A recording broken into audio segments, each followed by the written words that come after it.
You're a mostly forgotten god, whose only believer is a 10-year-old girl. Every night she offers you a bit of her dinner or a shiny rock in exchange for her family surviving the night, and every night you accept because she's never in danger. Tonight, however, you actually have to work for it. Story 1. Cecilia Gray was a child born during the lost days. She was a curious one since her birth, which I had been too weak to witness. I was dying just as hundreds of gods and goddesses died before me. In the lost days, it didn't matter if your believers were made up of tens of thousands or as little as one. Believers died. They died in battle, or the after effects, the very much seen consequences of having fought a bloody war. Chiton lost half his followers when the fires raged war on his crops. "What has Chiton done for us?" the farmers said, watching their crops burn and their children starve. Chiton was a good lad, and so were his parents. His mother was the kind of goddess who made sure that the lesser gods knew how to pick fertile land, how to conserve energy and blessings for when they were most needed. She had been a lesser goddess herself before meeting Chiton's father. He did the best he could for his believers, despite the circumstances. He fell into a long sleep when he realized that he didn't have the power left in him to continue. The last thing he asked me to do was to watch over his people, and I told him that I would love to, except for the fact that I too would be sleeping a more permanent sleep than him. "What about Cecilia?" Chiton asked. "What about her?" I replied. So Chiton slept, and I inched closer to death until my question was answered. I woke up to a rock. It wasn't anything special. It wasn't rose quartz or diamond or ruby or emerald, but it was polished. It had a prayer attached, as all tributes did. "I pray to you, Linus, god of homes. Please let my family live to see tomorrow." A simple wish.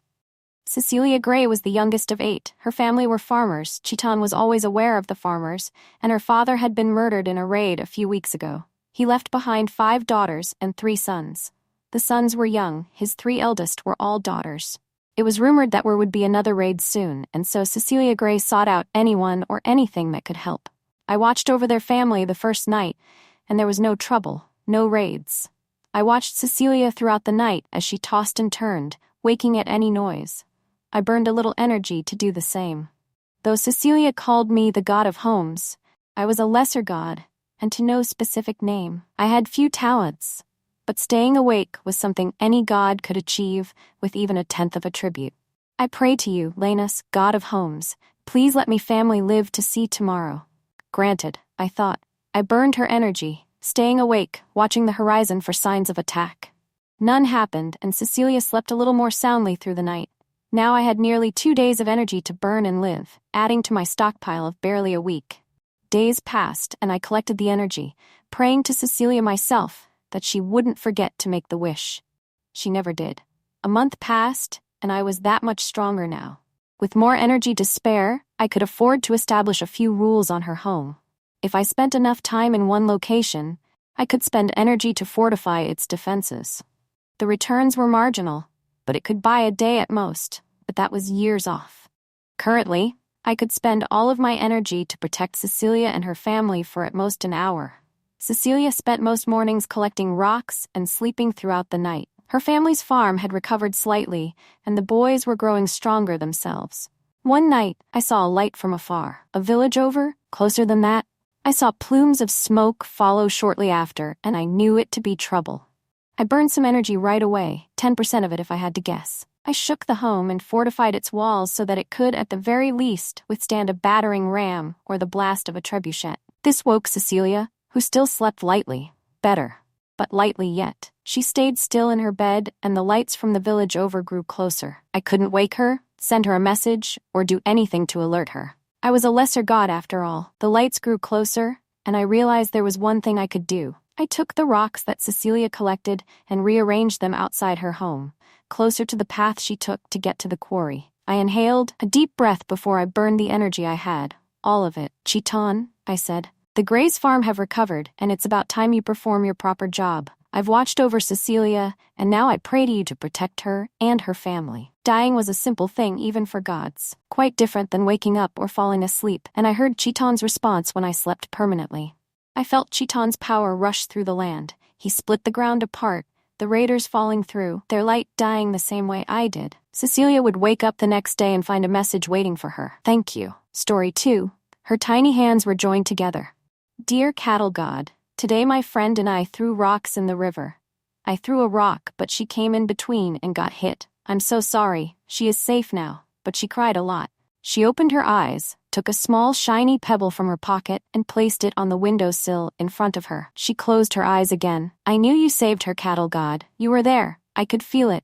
Shishi was also there. Did she tell you to come and save her? Mommy said if it had hit her head, it'd be way worse. Please take this pebble as a thank you from me. A thunder rocked the wooden cottage. Please tell the rain god to keep it down. It has been pouring a lot since the last few hours in her eyes. She could now open her eyes as she climbed her bed and unfolded the bed sheets. Nobody believes in you, even when I tell them you take my gifts and listen to my wishes. Rain. They are not bad people, but I really wished they would listen to me. A light flashed outside the window with a loud bang. The bolt had struck not too far from the house. She jumped up from the bed. Is it you, cattle god? It's me. There was a shadow of someone standing outside her window. She rushed to the window. You look so sad. I'm not sad. That's how my face is. The cattle god got conscious. You're so big. Are you here to take my rock? The girl slid open the window. I'm here to save you, little girl. I can't. My mommy says I can't be outside in the rain. It's going to flood soon, and it will be a very bad flood. Will it get in my house? Will there be a pool in my room? Oh, what would she not give to have a pool in her own home? She could dive from the sofa. She could sit on the floor while her head bobbed in and out of the water. Little child, it's not safe for you. Come outside. We'll go to your aunt's house. You're a god, right? Can't you stop the flood? Her innocent question shook him. For as long as he could remember, he had not done any magic. He was unsure if he had any superpower. He was exceptionally good at guiding sheeps, but that was about it. I can't. I can't stop the rain like Indra. I can't direct the wind like Vayu. I can't slow the river like Varuna. I bet you can do a lot of things. My mother says we all have special powers, even I. A smile appeared on the god's face. What's your power, little girl? Well, I can make gods appear. She let out a shy giggle. The god chuckled. The girl was curious. She asked, Why did you appear to me, God? Because you believed in me, little child. If you believe in your powers, will they appear too? The god was taken aback by that, but a moment later he could sense a new energy igniting, the dejection inside him vanishing. You can do it, cattle god. I trust you. The words felt magical to him. It was the first time someone believed in him and his powers. The dogs were barking in the distance. The birds started flying, sprinkling the sky. Shishi, the girl exclaimed when a calf came running from the bushes. Her tail and head showed how happy she was seeing both of them. The god petted the calf. My children, we have to unite. His voice echoed through the jungle. There were rustling all around as cows, sheep, goats, pigs, and all different kinds of farm animals started appearing all around the house. They were organizing in a formation. Let's show Indra what I, Daksha, and you, my children, are capable of. The god addressed the growing gathering of various animals in the mud and the wet shrubs. They started moving towards the river, which had grown enormously in the last hour. Some animals were digging, some were trying to fell the trees, yet the others were moving rocks to form a wall. Large throngs of animals were still appearing from all directions. Each animal knew exactly what to do. My children, this is for years of oppression we have faced by forces of nature. The water wouldn't slow down. The turbulence had become fiercer, and the walls of stones started collapsing and crashing. The animals were determined and were not willing to stop. They were pushing and pulling, trying to create barriers of trees, rocks, sand, soil, or whatever they could find. They had created several feet-tall blockades around the river. As soon as it looked like they had contained the water, the downpour seemed to start turning into a cloudburst. The water was flooding rapidly, and it had started entering into the little girl's house, which was not far from the river. A lot of animals had drowned, some had got trampled on, others were injured. But it didn't dwindle the fierceness of those alive. The situation had started to turn grim, and it started to feel like Daksha had reached his limits. He closed his eyes, trying to find some more power inside him. The girl shouted from her window, I love you, God Daksha. Daksha opened his eyes. He kneeled and stretched his arm to touch the water. His finger created a white spot in the water that started to grow rapidly. The splashes of water started sounding heavier as it started to turn to milk. The milk wave was spreading rapidly upstream. A teardrop formed in Daksha's eye. It started trickling down his face. He hung his head to drop the tear into the water. For a moment, nothing happened, but then the milk all around suddenly became gooey and creamy. Curdles of milk started appearing as the animals rushed out of the milk river to safety. Soon the curdles started thickening and the flow of the liquid rapidly halted. The river had completely frozen and turned to cheese. There were sounds of joy and tapping of feet all around.